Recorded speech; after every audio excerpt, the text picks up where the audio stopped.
Hello, good afternoon and welcome to the Learning Centre in Kokrobite on this wonderful warm and sunny Saturday afternoon. I know lots of you are already aware of the work that we're doing on the Learning Centre and why we're trying to do it, but I just thought I might take this opportunity to let some of you actually have a really good look at it and get an idea of what we're hoping to do here. Now, I can't bring everybody to Ghana, but I can do the second best thing, which is to bring the Learning Centre to you. Please be warned, I'm not an excellent camera person, so this is going to be very much a one-shot wonder. So bear with me, be prepared to use your imagination, because obviously I'm taking you into an unfinished building, but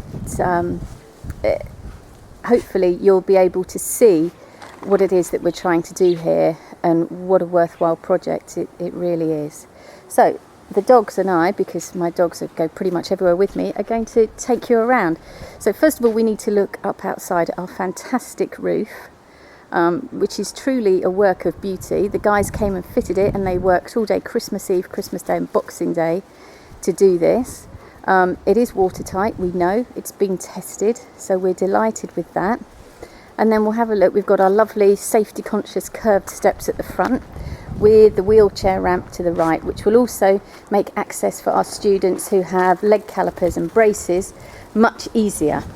Quite a few children here in this area were born with polio, so they have difficulty with general mobility. So let's have a look here. The first room on the left is going to be the kitchen. Directly in front of us there'll be a sink, and then to the right will be where the cooker is.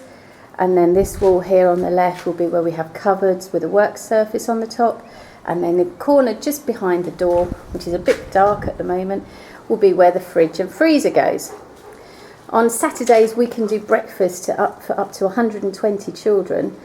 And breakfast is typically Milo, which is a kind of hot chocolate, although everybody here calls it tea, with either an omelette sandwich or just a great big hunk of fresh bread. Bit of a favourite. Okay. Let's have a look. Next door on your left is a storeroom, so you have to imagine the full height shelving down the left hand side of the room, which is going to be a place for us to keep all of the stationery and equipment that the children need for school and additional resources. Okay, and then in here we're going to have 3 toilets with wash basins.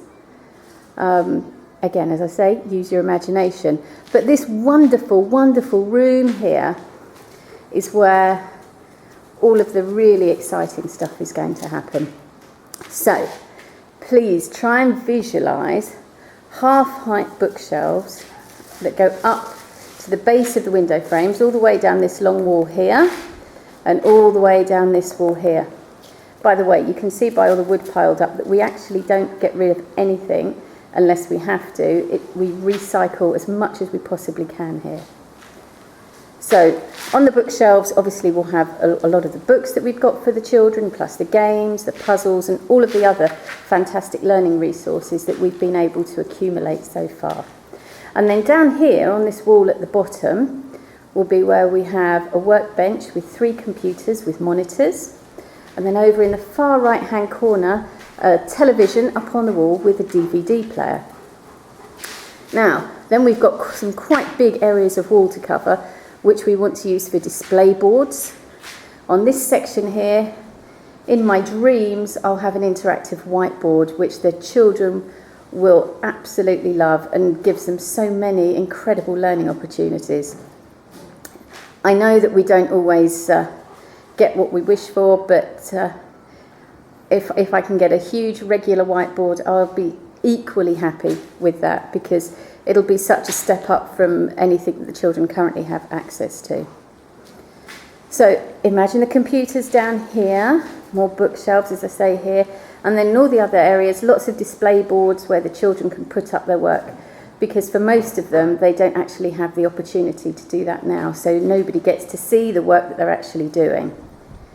On the ceiling, once the panelling has been put in place, we'll obviously have great lighting, and we'll also have fans as well to help keep the whole room nice and cool. Now, the room itself is going to be used in the mornings during the week for adult numeracy and literacy classes. It's one of the dogs knocking the wood down. And then in the afternoons after school, it'll be a place for some of the children to come and to do their homework. While the adult literacy and numeracy classes are going on, we're also going to run a small creche and nursery for those children who are still being carried on the backs by their mothers, which is another way to introduce children to education at an early age. Early years education is something that tends to get missed out on quite a lot here, quite often just due to finance more than anything else. So that's a look around the Learning Centre. The fantastic news that I can share with you now is that we've already received a donation of £5,000 towards the cost of this. The total cost of completing and kitting out the building is £12,500. So we've got another £7,500 to go. Be sure that Marshall and I are going to be working really hard ourselves to earn and to generate some of those funds, but we can't do this without help, and we're so lucky and so grateful to have so many people that think of us and help in so many different ways. So there we go. Out here we have the play area. The trampoline is a particular favourite, as I'm sure you can imagine. Well, here we go, back down the steps and out into the garden again, complete with dogs. Okay, so here's a final look at the outside of the Learning Centre. The link for this film is in an email, and I've also included in the email a list of all the costings which have been completely broken down step by step.